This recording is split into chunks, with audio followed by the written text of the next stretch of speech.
Hello, everyone. I would like to discuss the whole legacy thing again, the building of one's legacy. I spoke about this before. I spoke about it several times. And recently I was talking to a friend via email and another friend face to face. And it dawned on me that a lot of people either don't want to understand or just don't understand. It's understandable, but for those of you who are more awake and take this seriously, this could be the difference between the feeling of heaven and hell for the lifetimes that are to come, your future incarnations. Unless you have been specifically told by your source self unequivocally that you are leaving the universe, you ain't going nowhere.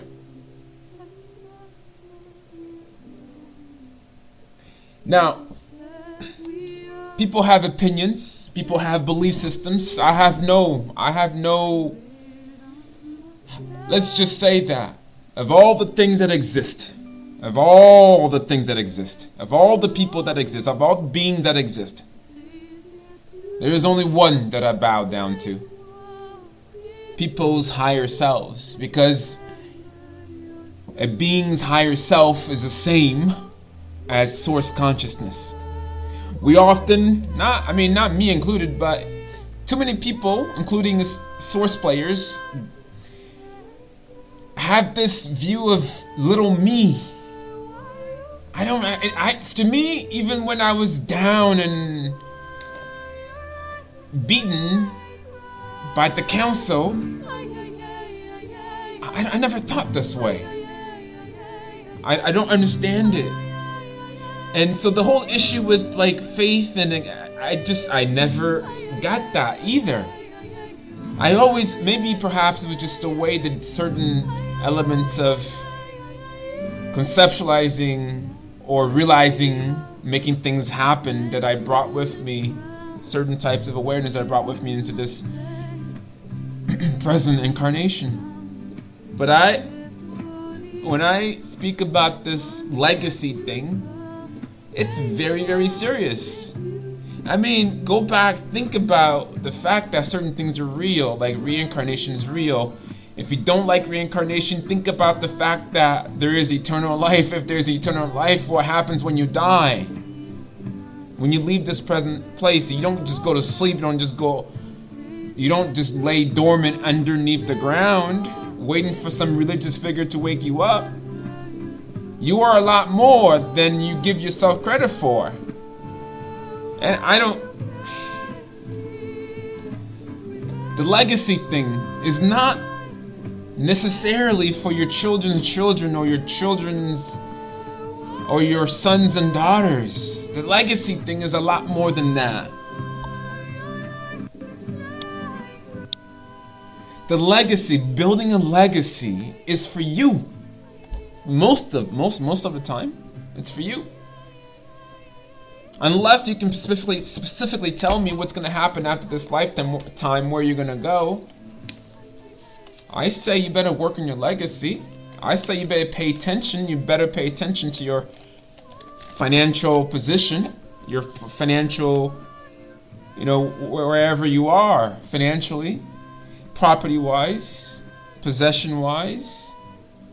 Because if you're not paying attention, whatever hardship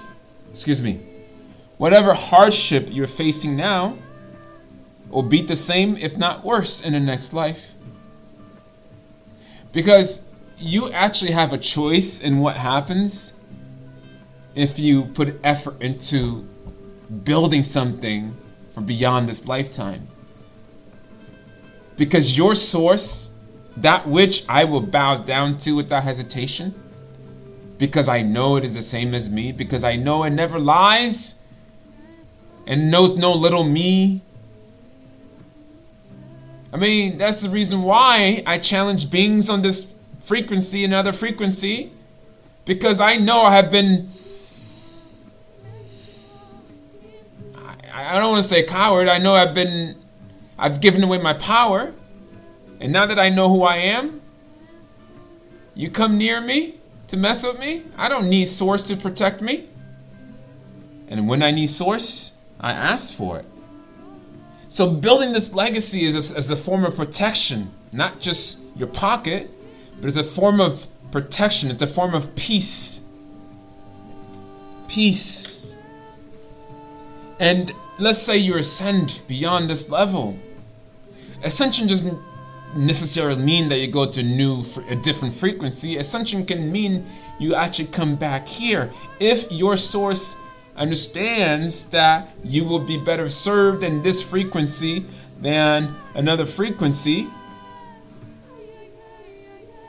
then here is what you come. Especially when you work hard to build something up in this frequency, you come back, never have to work. I mean, you might have to grow your vegetables, but you never have to answer the system. I mean, there are so many belief systems that's put out there. So many belief systems. And a lot of us have accepted the limitations. You know, I brought up life insurance in the last couple of videos. And I said, you know, the American dream, I didn't, you know, I think I unconsciously brushed it aside, because when I was a kid, I heard so much about it and sort of believed it. But then as I grew up, I no longer unconsciously believed it because of the hardships of life. Right? But when that former student came to the library to tell me about LIRP, that aspect of life insurance where you can actually have investments, policies, investments, a life insurance contract, that no matter what happens, you never lose money. And it has a certain name, LIRP. Or you have something, an example is universal indexed, where when the market goes down, you don't lose money. When the market goes up, you make money. So, as they say, zero is your hero.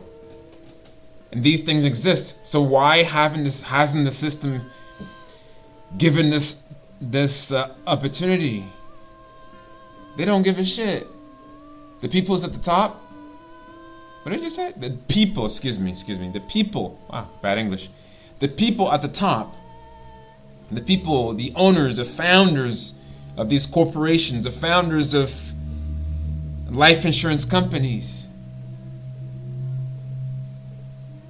I don't even need to list any names. They're all corrupted. You don't get to create a company and be worth $100 million without knowing what's going on this planet, on this frequency. It doesn't happen. So that doesn't mean that you jumped the gun. I mean, I just learned something very recently, but I also know that this is the way the game is played across the whole entire planet.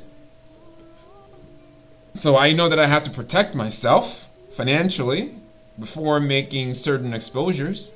Or do I even want to, given that people don't give a shit in general? I mean, so we'll see. But what's dear to me right now is this life insurance. Shit. That was a good video too.